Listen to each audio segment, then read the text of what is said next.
Hello everyone.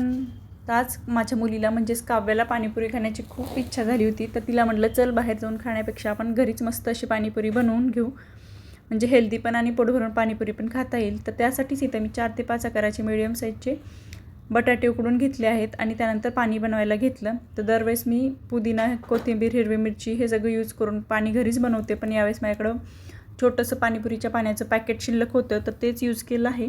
तर त्यातली paste एका भांड्यामध्ये काढून घेतली आणि त्यानंतर त्यामध्ये पाणी ॲड केलं आणि त्यानंतर त्यामध्ये थोडंसं काळं मीठ ॲड केलं, त्यामुळे टेस्ट खूप छान येते.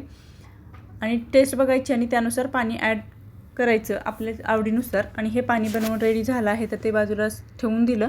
आणि त्यानंतर या पुऱ्या ज्या आहेत त्या मी डीमार्टमधून आणल्या होत्या आणि या मी नेहमीच आणते, तर घरच्या फ्रेश तेलामध्ये तळायच्या, म्हणजे खूप हेल्दी पण आणि त्या पुऱ्या खूप जास्त टेस्टी लागतात, एकदम क्रिस्पी अशा.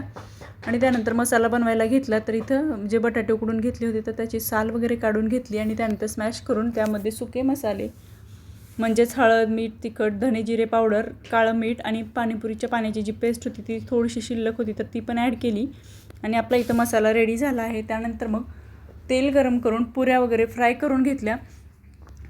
तर या पुऱ्या खूप छान लागतात खायला पण. तर तुम्ही पण या पुऱ्या नक्की एकदा घरी ट्राय करा. तर आपलं पाणीपुरीचं आता सगळं रेडी झालेलं आहे. तर मस्त अशी पाणीपुरी इथं एन्जॉय करूया. तर पुऱ्या रेडी आहेत, पाणी रेडी झालं आहे आणि मसालाही तयार झाला आहे. तर आम्ही तर मस्त अशी पाणीपुरी हेल्दी एन्जॉय केली. तुम्ही पण ही रेसिपी नक्की ट्राय करा आणि घरीच पाणीपुरी एन्जॉय करा. आणि जर हा व्हिडिओ आवडला असेल तर लाईक, शेअर आणि सबस्क्राईब करायला विसरू नका. भेटूया नेक्स्ट ब्लॉगमध्ये. तोपर्यंत बाय.